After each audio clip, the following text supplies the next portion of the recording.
Welcome to the party. I'm Sam Ekstrom of Locked On Sports Minnesota. The Vikings win ugly, and they had to beat something called Tyson Bagent to do it.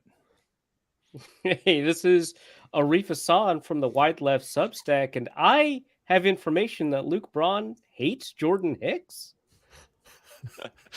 I'm Luke Braun of Locked On Vikings, and I deny any allegations Arif Hasan levies at me. Luke Inman at Luke_Spinman. Victory Monday, boys. Sam, cue up a little Creed music, will you? Copyright violation. We don't do that on this That's show, right. ever. Minnesota Football Party. Locked On Sports Minnesota podcast. It's endless Minnesota Vikings talk with the diverse voices of your local experts. It's time for the Minnesota Football Party. Yes, it is. On a Monday, Vikings win 19-13, a scintillatingly bad football game, but the Vikings will take the victory. They're 2-4. I'm Sam Ekstrom. You met the Lukes. You met Arif. Thank you so much for tuning in. We do this Mondays and Thursdays. You can find us on YouTube, Locked On Sports Minnesota. Please subscribe. Thank you for getting us to 6,000 subscribers. And Luke Braun has the audio feed on his Locked On Vikings feed, which you can get free and available wherever you find your podcasts. Today's show is brought to you by Game Time. Download the Game Time app, create an account, and use the code Locked On NFL. One word, Locked On NFL, for $20 off your first purchase. Last minute tickets, lowest price guaranteed. We're talking Vikes Bears today, of course. How do we fix this sputtering, bumbling, stumbling Vikings offense? Is the defense for real when it does great things, but it does them against a bad Justin Fields and Tyson Bagent? We also will react to the PFF grades when they come out, we assume during the show. Nerdy stats of the day. I will demonstrate to you how bad the last 4 Vikings-Bears games have been at Soldier with my nerdy stat of the day. We'll dive into that, of course. But Awesome. Hey, before you get into any of that, 2 things. One, we know it's pronounced Bagent because the Chicago newspapers have run with headlines like Bagent of Change. So clearly that's what's happening. Touche. Well done. Agent Zero. Matthew Collar coined that one. 2 birds with That's one perfect, stone with that right? headline. Yeah. Fantastic. 2, the betting punishment for the loser is to sing a Creed concert. Oh, God. Ooh, okay. Wait, Right? is that the thing now? Did you guys? No, I discuss that when just was came gone? up with it Oh, now okay. You're winging because it of now. you, Luke. Okay, you're throwing it out there. Yeah. Yeah, but we always have trouble coming up with the loser punishment. Correct. Yes, you're right. Surely YouTube will have no issue with us uploading that. I think given this the is also a quality gray I area. expect out of our singing. Oh, true. The bot will never Got it. know. The algorithm Yeah. won't catch No on. way. Yeah, what is that? An F I have sharp? been told No. that even singing a copyrighted song can be a violation. They'll never find it. That's the But thing. yeah, if we sing there's it no badly way. enough, and we probably would, Well, Right, when it's our got singing 3 voices. views and they're they all would from never us, it's not gonna detect. Yeah. right. Well, okay, so that's the top option though right now. Okay, so that's in the top spot for now. It's on Singing us Creed. to figure out something better though. Okay, fair enough. Yeah. I like it. We'll post it on your Twitter burner, Inman, so that it doesn't. That's what it's there for. If it gets caught, that's fine. That's what it's there for. Yeah, it's good to have a little ace in the hole there. Vikings Bears. I'm not gleaning a lot of optimism from the fan base now that we're almost 24 hours removed from this game. Luke Braun, is there reason for optimism for the Minnesota Vikings off an ugly win? Sure, defense played well. But like the thing about that kind of like heuristic is some guys did play well, always, especially in a win. Enough guys played well to win, right? And we can sit here and praise Josh Metellus. We can praise Danielle Hunter. We can praise, I thought Caleb Evans had a great game. Jordan Hicks.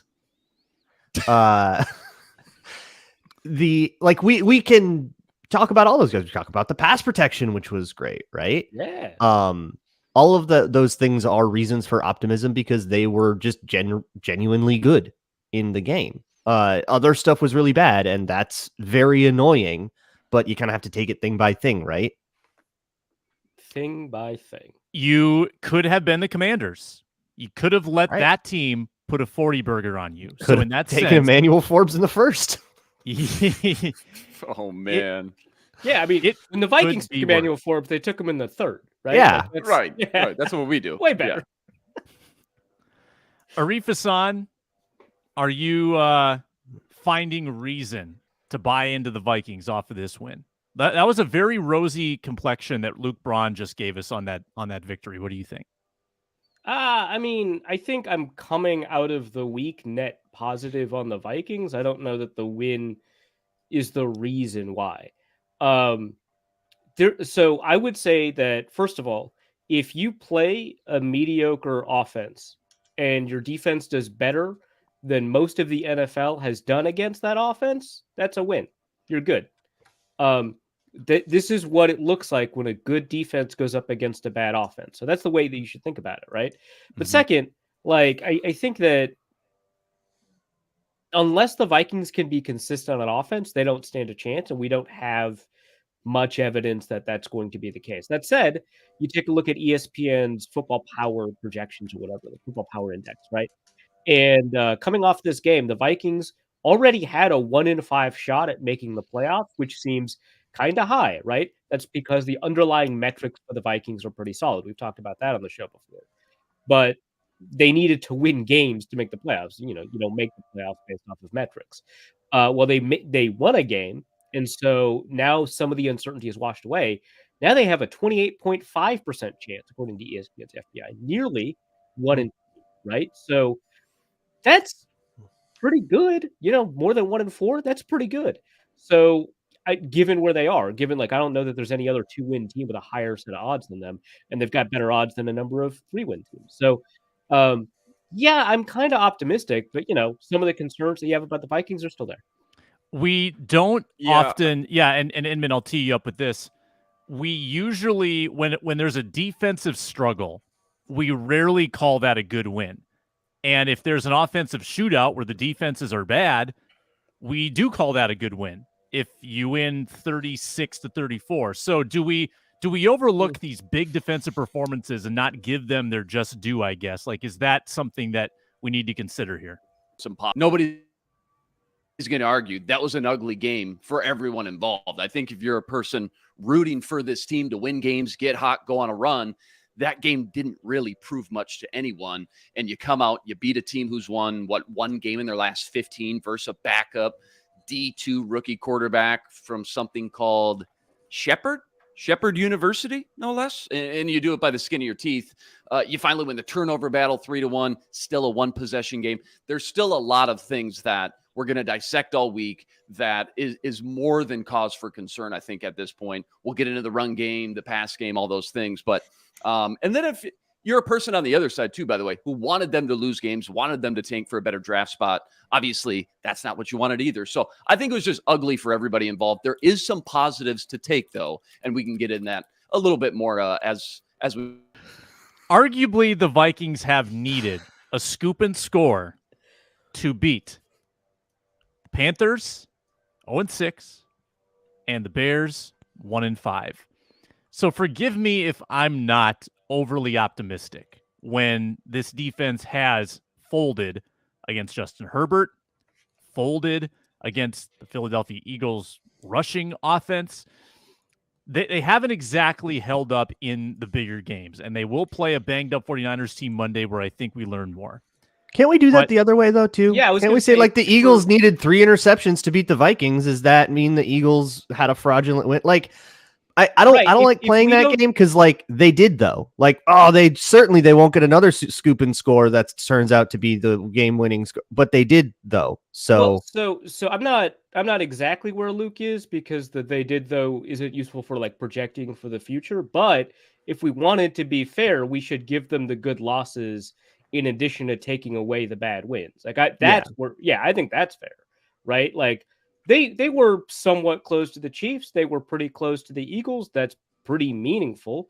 And I think that, their ability to play well outside of those flukes, which is kind of related to my stat of the day, should tell us that, hey, maybe there's something here to work with, even if the wins aren't inspiring. In fact, I think in my Substack piece, I wrote that the Vikings inspire more confidence in their losses than they do in their wins. Let's take that. and say, hey, maybe these wins were ugly, but the losses were pretty. All of that's going to even out over time, right? Because that gives us the general level of play that they have.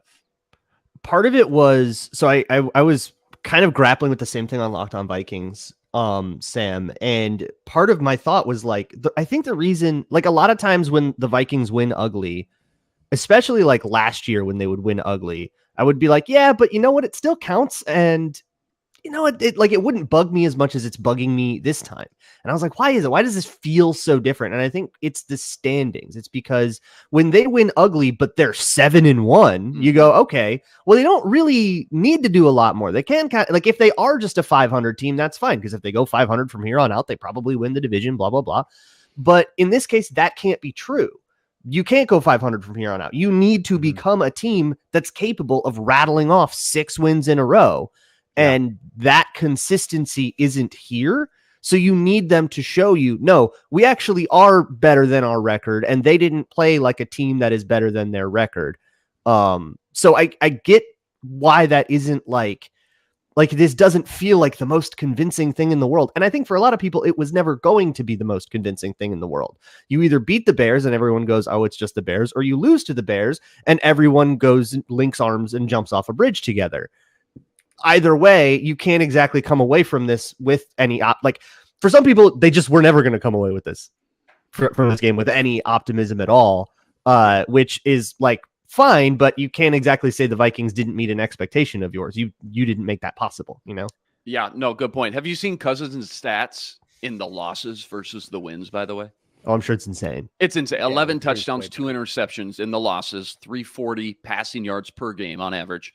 The 2 wins, 3 touchdowns, 2 interceptions, 160 passing yards per game. Hey, the Vikings are 1-0 without Justin Jefferson, 1-4 with them. That's right, baby. That's all that matters. Don't need him. Don't need him. Inman, what do you think is real about this defense? And what do you think has just been propped up by bad opponents? Like, what do you think we can take away that's meaningful from what this defense did yesterday, what they did against Carolina, and then take into account what they've done against some of the other teams? Yeah, it's a good question. You have to go game by game because think about a gauntlet of stud elite quarterbacks at the beginning with Justin Herbert, Jalen Hurts, guys like that. But also you played Bryce Young.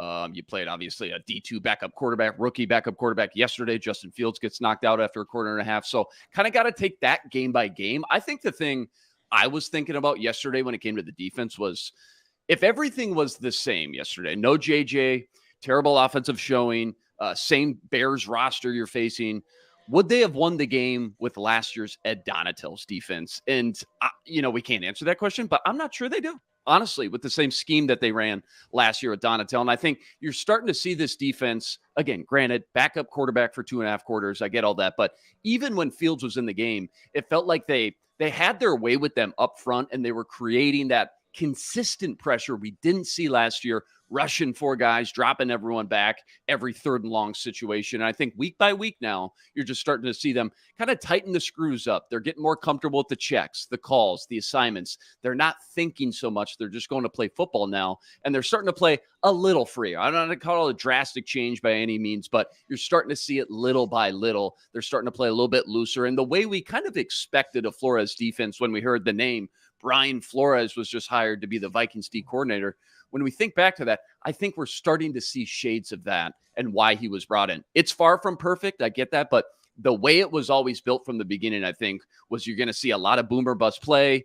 And when it's clicking, it's really fun. It's really good. A lot of splash plays, getting sacks, turnovers, defensive touchdowns, interceptions, all that. When it's bad, yeah, giving up chunk plays, some explosives, things like that. But as time goes on, I think the hope is obviously far more good than bad once everything is, again, clicking and that pressure is getting home doing its job, because that's clearly the catalyst to this whole thing, that pressure up front, which was really good yesterday. I don't know the pressure count, the quarterback pressures and hurries, but 5 sacks, obviously, that turned into a lot of good things as well. 3 turnovers as well. That doesn't hurt. I think I saw 47% somewhere. 47%. Yeah. Wow. They That's got to be blitzed easily the highest of the 72% year. of the time. 72? This rules. I love it, man. I love it. That's what's real about this defense. This I is love it. freaking awesome. dude. Yeah. Well, Luke, Also, okay, hold on. One of the sacks came on definitely a not blitz. They rushed 3. Yeah, and that was the one. Yeah, that was the one that knocked Justin Fields out. Yeah, it's just Unbelievable. That was such a sick play because Fields canned at the beginning of that. So they showed, I think, 7 or 8 on the line of scrimmage. Yeah. Fields changed the play to something that looked like it was designed to defeat an all-out blitz, and then they backed off 8. It wasn't there. Mhm. Fields' brain shut down, and then he just sat there forever, and Danielle Hunter eventually got to him. Well, Luke, you said in the postcast yesterday after the game, this is what we saw in training camp, a defense that was actually winning more days than not during certain stretches of July and August versus what, it was supposed to be a top 10 offense. But again, it's all starting up front, creating pressure, disguising blitzes, different looks. Danielle Hunter, premium edge guy, 8 sacks. He's the engine, I think, that makes it all go right now. And the addition of Davenport, when he's been healthy and on the field, that added, you saw it. It added a new flavor to the pass rush for a few games there as well. Jase Medical, I mean, he's been put in great positions, I think, to maximize what he does best as that joker safety / linebacker hybrid to fly around and make plays too. We saw that yesterday. So I just think no matter where they started and how they looked early on, it was always going to be a work in progress. They were going to get better and better little by little each week, kind of like what we all assumed was going to happen with the Donatel defense, but never really transpired. But a lot of credit to Flores right now. I think he's manufacturing different ways to get pressure this year, and yesterday specifically. And if you can do that in this league and just get above average secondary playing coverage, force quarterbacks to hold onto the ball that extra half second. Shout out to Caleb Evans yesterday, that department. I think he's really starting to take that next step. But if you can create that pressure consistently, cause some confusion, good things happen, man. Errant passes, sacks, turnovers, the whole thing. Cracks me up too to see the pressure to sack numbers for Fields. Sorry, Arif. We're bulldozing each other there. We have PFF. Now we know what to think. Ooh, come on, here we go. It's up. Okay, I was going to give a quick PFF nugget, then we'll go to that. The Justin Fields pressure to sack rate is obviously horrible sack avoidance. But the company that he is around in that stat, it's like Ben Roethlisberger, Carson Wentz, Ryan Tannehill, Baker Mayfield. And these are all sort of these very stereotypical statues, and then Justin Fields, who can't get out of the way of a sack. Arif tells us that we do have PFF grades. Oh, Let's first Bad use of that voice. get a word from our partners. Game Time is your ticket to concerts, events, sporting contests in your area, and they are so easy to use. I rely on Game Time when I want to get a sweet deal to a game in my area. It was the Twins Game 4 last week. I got some awesome seats that were well below what I was seeing elsewhere, overlooking the field, second level, wonderful experience. I see all the fees up front, so I'm not surprised when suddenly I get to the checkout and it's like twice as much as I thought it was going to be. No, they don't mess with you at Game Time. It's a very convenient experience. It's not like those other frustrating ticket selling outfits. Killer last minute deals, all in prices. They give you views from your seat and their best price guaranteed. They take the guesswork out of buying tickets, and you can get deals on tickets right up to the start of the event or even an hour after it starts. Those great last-minute deals for basketball, baseball, football, concerts, comedy, theater, and so much more. Download the Game Time app, create an account, use the code LOCKEDONNFL for $20 off your first purchase. Terms apply. Again, create an account and redeem with the code LOCKEDONNFL, LOCKEDONNFL for $20 off. Download Game Time today. Last-minute tickets, lowest price, guaranteed. Luke Braun, tell us about Prize Picks. Today's episode is brought to you by Prize Picks Daily Fantasy made easy. Look, daily fantasy, as you are probably familiar with it, sucks. Daily fantasy is bad. You have to put together an entire lineup. You probably don't care about all of those players. You probably just had one or two that maybe you really, really had a take on. And then you have to go enter a pool with 6,000 sharks that are all putting in crazy outlier things to try to win some pool.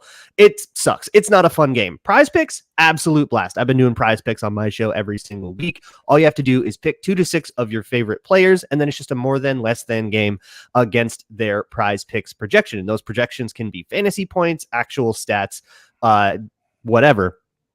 and you jam them all together to try to get a better payout. So you can go use code LOCKEDONNFL for a first deposit match up to $100, or just go to prizepicks.com/LockedOnNFL. That's code LOCKEDONNFL for a first deposit match up to $100. prizepicks.com/LockedOnNFL. Thank you to all who've tuned in here to the Minnesota Football Party. Subscribe on Locked On Sports Minnesota. You can find this show in the rotation at that YouTube 24/7 live stream as well. Find that on the YouTube channel. Arif, Hasan, you've got the PFF grades hot off the presses. What's your biggest observation so far? So we were talking about the blitz numbers, so I wanted to check the blitz numbers and the pressure numbers. And I added them all up together because they're separated by quarterback. But here's something interesting. The 70% blitz rate, obviously ESPN is probably using chip data, so it's going to look a little bit different. But the 70% blitz rate is only true of Justin Fields. Blitzed 70.6% of the time. Tyson Bagent was not blitzed once. Wow. What? What? Not on the strip sack? Was that a 4-man rush with Josh Metellus just beating a tackle? No, sorry. There was one snap where he was not blitzed. Oh. That had to have been Oh, okay. I thought the same thing, Braun. Wow. Oh my God, I hope Brian Flores never leaves. I love it so much. It's so unhinged. Like I knew going in this would be a defense that is, man, you know what? We're just going to keep blitzing, do or die. If they're beating it, and we're going to lose, but we're going to have some of these fun games. And I love, it's just the perfect amount of detached from reality. I love it so much. Yeah. So a 93.3% blitz rate and a 70.6% blitz rate for Justin Fields. Now, Bagent did a much better job avoiding pressure insofar as he had a 33% pressure rate. The total pressure rate for the Vikings, those two quarterbacks combined, was 50%, which means that Fields was under pressure 64.7% of the time. Obviously, he tends to invite pressure, but hey, that's kind of fun. So an 81.3% blitz rate overall. And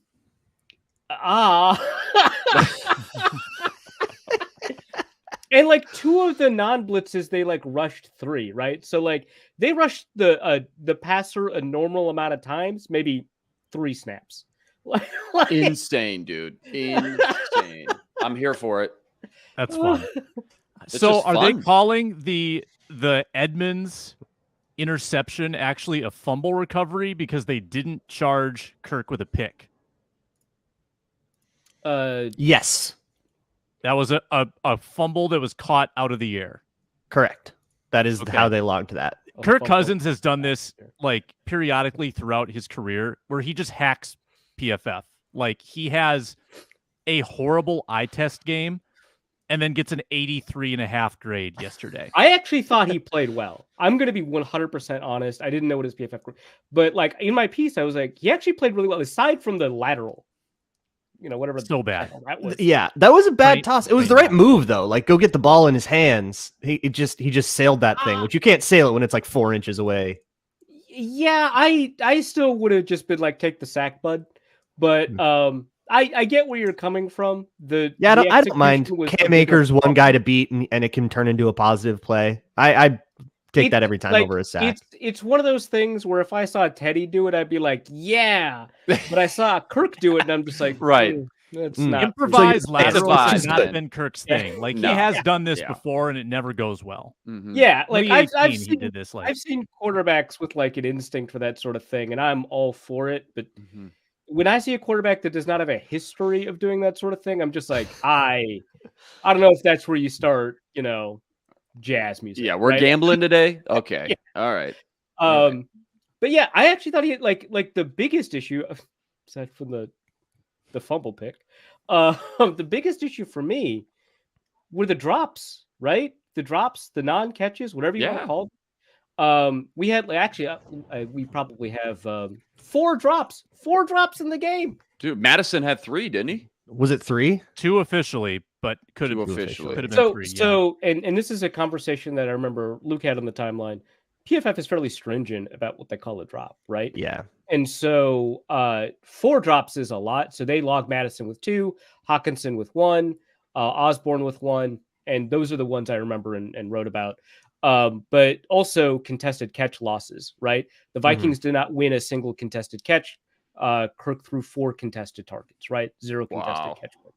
Yeah. And so, and I would bet that PFF called all of those accurate and said good play Kirk for them. And that like helps to inflate, or not inflate, but the dime he up his threw to grade. Hockinson, who almost made it the diving catch, which might have been a drop. Or and the contested Addison throw, opportunity. left sideline. Yeah, that Addison go That ball. was a great throw. And they didn't call that one a drop, huh? No. no, Because it's tracking over the. Yeah, so it was. Yeah.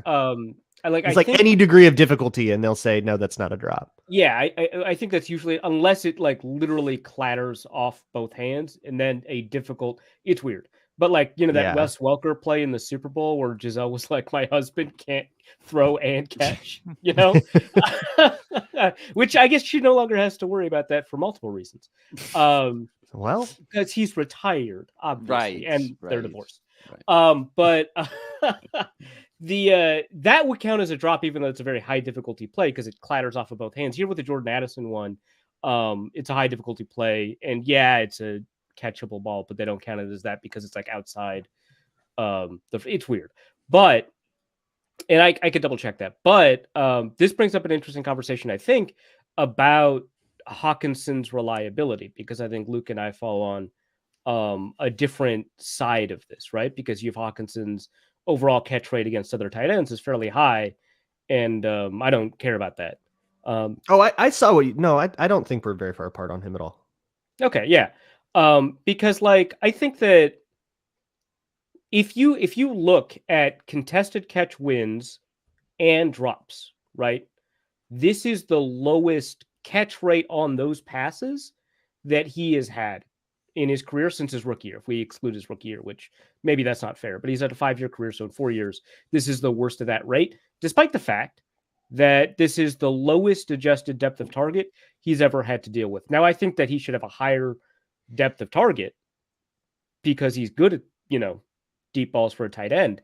But, when you've got Justin Jefferson in your offense, I understand why that wouldn't necessarily happen, because now you're a complement. But now you don't have Justin Jefferson in the offense. And so you want to throw it a little bit deeper. But if you do that, he has to pay back your faith in him, right? And so I would argue that Hockinson right now, as of the new contract, is on a trajectory to maybe underplay the contract. It's not alarming to me, and he's a good player. And especially in light of not having Justin Jefferson for a couple of games, it's great to have him. But it is difficult to design an offense around him. And that's a problem when you don't have another person to design an offense around. So I don't want to say that Hockinson is a liability or that the Vikings made a mistake or anything like that, but that it is a conversation to have about kind of what value you're getting out of that. 3 years of priors before this year, TJ Hawkinson's contested catch rate 61%.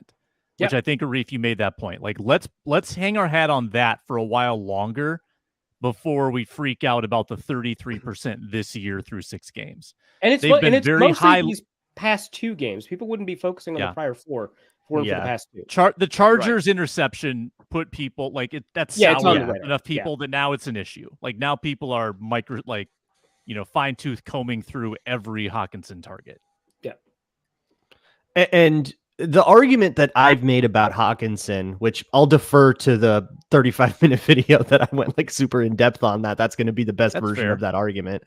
But the short version is they kind of did design the offense around him, and not necessarily as the featured player catching the target, but every play he's doing something crucial. Whether it's, one-on-one blocking a backside edge rusher, whether it's as, the motion man in split zone, whether it's, wide choice on 3rd and 5, which is like their go-to 3rd and medium. We got to have it. We're throwing to Hockinson. Like, they have that much trust in him. They've done that, I think, at least once a game, if not multiple times. That all of that stuff adds up. to me, to me, that counts as some kind of value that isn't going to, I mean, it's not going to show up in the box score, right? It's not going to show up in the result of the play when the result of the play is Alexander Madison up the left side for 8 yards, right?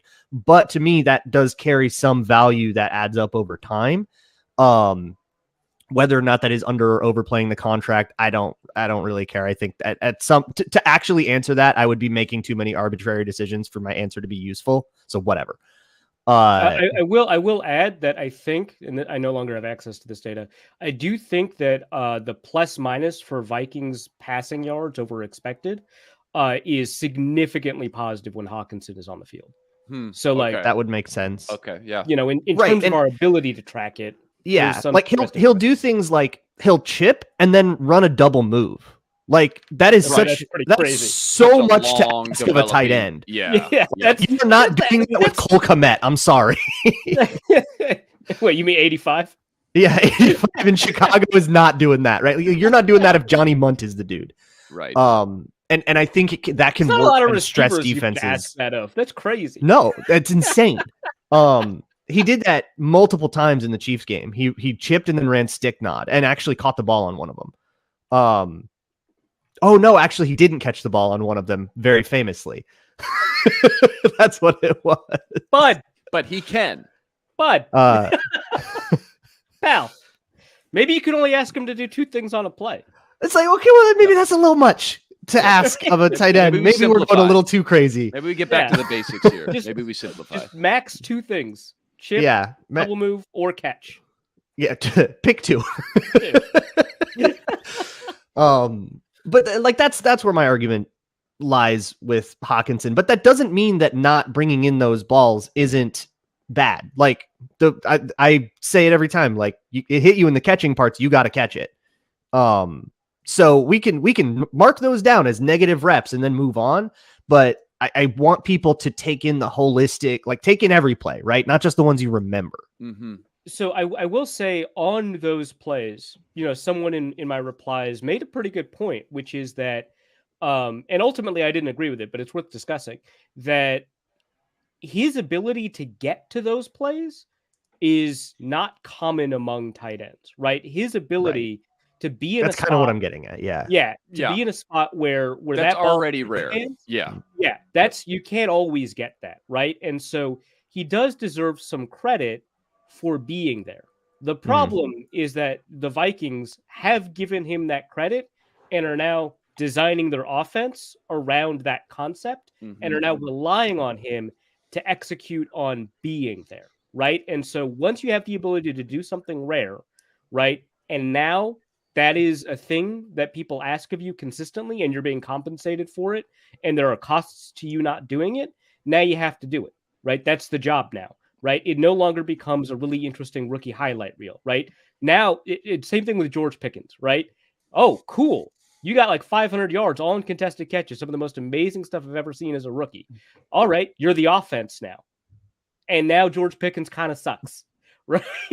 Now, Hawkinson's not there, right? But, you know, they're not drawing up that route. Kirk's not throwing that ball, right? If that's not Hockinson. If that's Irv Smith, Kirk is like, I'm throwing to Addison for 4 yards. This is second down. I got another down, right? If it's Kyle Rudolph. Like, I mean, think about a Rudolph who was a well-regarded, well-paid tight end, had a little verticality to his game. He could win those jump balls in the end zone, but Hockinson has sort of a lateral agility where he can put his hands in position to make catches way outside of frame. He can dive, you know, east and west and put himself in position to make catches, which is a good point. And he's not going to reel them in every time. And he hasn't so far. But also, if he makes 2 more of the contested catches instead of then he's 50%. Right. And then he's really right on track. That's all if he made 2 of them last week, we wouldn't have been talking about this one this week. Like that's 100%. That's where it is, right? And so we're at the margins of this discussion, right? Where an extremely small sample is driving a lot of what we're talking about. We're missing a lot of the other positives that come on plays where he's not necessarily targeted. And we're not talking about how the overall offense benefits from his presence. So those are all real parts of the conversation. But without Jefferson, these margins matter a little bit more than they usually do. Mm-hmm. Yeah. Inman, let me give you final word on Hockinson or just in general the offense without Jefferson, and then we're going to get to nerdy stats.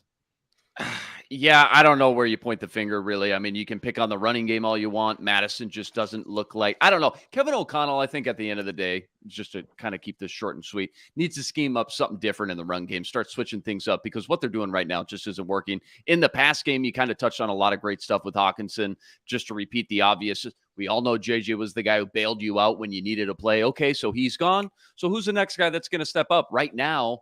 And it's only been one game without JJ, but nobody's really taken the reins, put the passing game on their shoulders, stepped up and been that next go-to guy. And it was like that. Even remember when JJ would go out for a few plays every game. If you go back and look, it's like, man, here or there, even last year too, when JJ would take a breather, it was just so obvious the drop off in weapons through the air when he wasn't out on the field. It was so drastic. It was kind of scary. So it really just comes down to, I think, and we'll have to watch the tape this week, see the all 22. But my guess is nobody's really getting open in the passing game. Nobody's really creating consistent separation downfield. And then when they're not, and Kirk's just got to pull the trigger and make a tough throw, nobody's coming down with the tough catches, those contested catches. So, Sam, I think it was you who mentioned the 50-50 balls yesterday on the postcast. Where have they been this year? Not just yesterday or even last week, all year. The 50-50 jump ball contested catches have been a struggle for this passing game, especially now with JJ off the field. Sam, before we move on, Luke Braun, who gave up the most receiving yards in coverage in the game? Yeah. Byron Murphy. Nope. No, it's Hicks. It was Hicks. Jordan. It was Hicks. Yeah. 51. You hate him. Well, happy birthday. Was it today or was it 2 days ago? It was like 2 days ago, but they made a big deal about it on the broadcast, and he did get a couple of gifts. So. Look at this. Fourth in coverage, PFF grade. Andrew Booth Jr., Mekhi Blackman. I thought he played good last week. Only gets the one coverage snap. Booth gets 15. Interesting. Well, yeah. They just didn't rotate Mekhi Blackman in. Yeah, over that was Booth. interesting. That is super interesting. Crazy because they didn't really have a matchup reason actually to have the taller, bigger guy. No, right. Like, what do you need him for? Yeah, maybe he's just coming along. Yeah, why not? A word from our great partners at LinkedIn, and then we'll get to nerdy stats of the day. Sometimes when you're hiring, you're a small business, feels like a high stakes wager because you've got a pile of resumes. You need to hire the right person. It might be a small, intimate team. You want them to be a culture fit. You want them to have the right skills. You've got a stack of resumes, and it's overwhelming.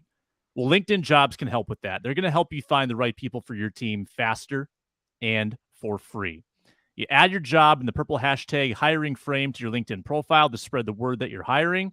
You put out some feeler questions to filter through, some screening questions, and that makes it easy to focus on the candidates with just the right skills and experience so you can create a list of priorities or candidates that you want to interview. That's why small businesses rate LinkedIn Jobs #1 in delivering quality hires versus leading competitors. LinkedIn Jobs helps you find the qualified candidates you want to talk to faster. I promise you. Post your job for free at linkedin.com/LockedOnNFL.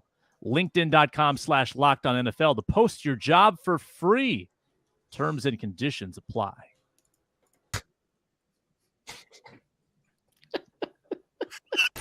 Analytics fans rejoice. Woo-hoo-hoo! It's time to get educated. Whoa, you're blowing my mind right now. With the nerdy stat of the day.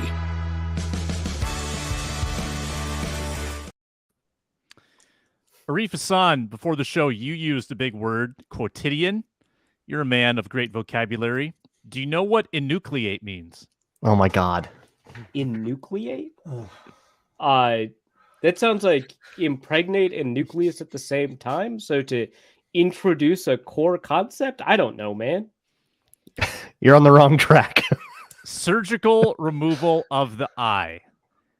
Chicago and Twin Cities area hospitals, I think, have had an excess of enucleation procedures after watching Vikings and Bears games.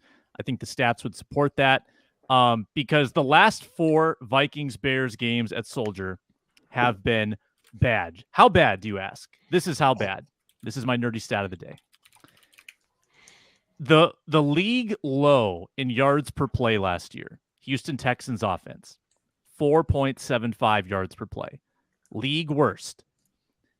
Collectively, in the last 4 games at Soldier, the Vikings yards per play, 4.6 yards per play.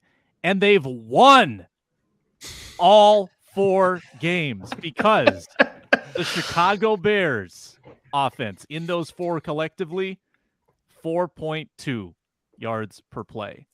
So it is a collision of calamity when these teams play each other.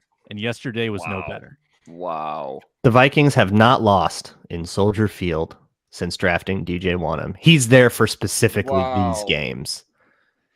Actually, yesterday, he's like the king of the unblocked sack at Soldier Field. Yeah, it kind of is, actually. Was it yesterday the second fewest yards in a game? Best unblocked player in the league. Since KOC has been here for the Vikings? Say that again. Second fewest yards, offensive yards in a game since KOC has been here yesterday. Only game they had fewer yards was the Cowboys game last year, I believe. I'm assuming so anyways. Amazing. So, great. What is it that you said on Twitter, Luke Braun? The Chicago Bears have... Oh, this has been my DJ Wanham bit for a while. DJ Wanham is one of the best players in the league as long as you don't block him. Yeah, the Chicago Bears have not discovered DJ Wanham's weakness, blocking him. Yeah. I think that was it. If you don't block him, he's astounding. He's a Pro Bowler. If you figure it out and you're like, oh, we got to block 98, then you can neutralize him. Also, I was totally on the right track with the nucleate. I just thought it was spelled with an I instead of an E. Well, yeah, you were thinking introducing something rather than removing something. Yeah, a little opposite ways. The idea of nucleus was like a critical component to the etymology of this word. So for sure, I'm going to take the dub. Okay. I was the opposite of correct. I'm taking the dub. Do whatever you want. You have a nerdy stat, Arif?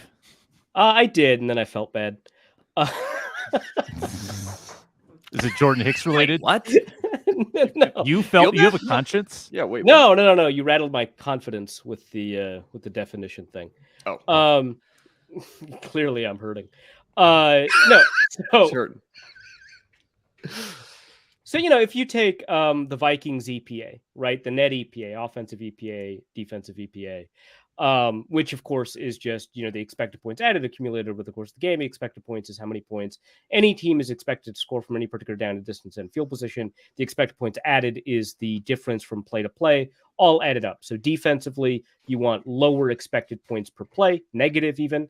Offensively, you want higher. So the net EPA for the Vikings this year is not great. It's 18th, right? So the Vikings are 18th in the NFL in net EPA. But if you eliminate turnovers for every team in the league, right? The Vikings are 10th. That's pretty good. But if you do it game by game, the Vikings are only like 3-3. That's not that different from 2-4.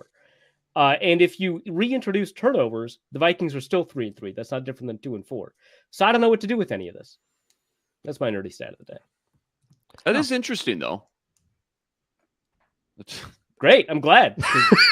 I didn't come up with a conclusion. I was just like, hey, what if I did this game by game? And then I was like back at, square one. So, hey, I got to give Luke Inman belated props. And I told him this on the show, but when you guys missed like 2 Mondays ago, Inman and I were on an island doing nerdy stats without you guys.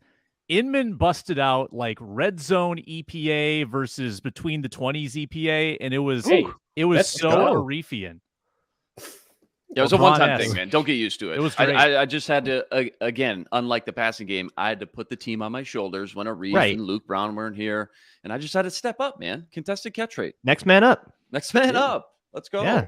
So somebody step up and make a play. Thanks for the perfect segue, Sam. Let me bust this one out. I pulled this deep out of the analytical well.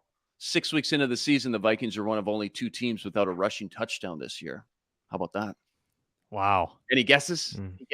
Vikings end? Boy. What do people complain about with AFC? AFC. Well, it's definitely not the Chiefs.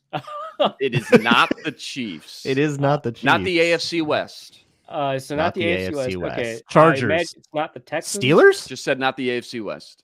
It is the Pittsburgh Steelers. The AFC. Sam, Chargers. you just got dunked down so hard, man. I was just thinking through the teams the Vikings have played. Thanks for the alley-oop, man. Appreciate it. I'll get you on the way back. Oh, man.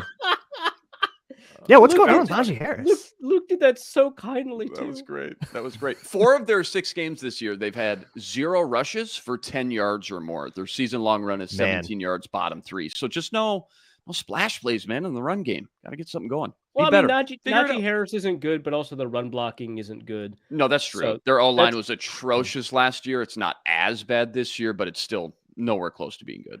And most rushing touchdowns are scored within like 9 yards, right, right? right. And the Steelers are not very good at getting there. Yeah, So- just throw it up to Freiermuth or Pickens, I guess. Yep. Yeah, Mhm. Pickens, who turns out bad. Turns out. So mine's a DJ one. He's elite at one skill, and it turns out you need more than one skill. Right. Yeah, Who well, would've thought? we could have told you that. My nerdy stat is a DJ one-on-one, which sort of illustrates the thing I was talking about pretty well. He led the team in pressures with 6 total. One of them turned into a sack, obviously, first play of the game. PFF credited him with 2 pass rush wins. He has 3 times as many pressures as pass rush wins.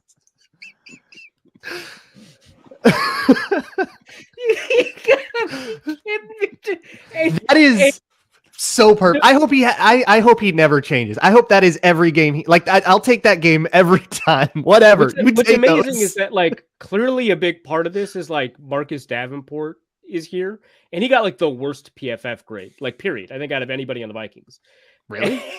I think so. Yeah. Oh, In wow. not many plays, but Yeah, the sample it's size like- thing happens. Oh yeah, wow. Yeah. But it's like he clearly Why? played a role in that.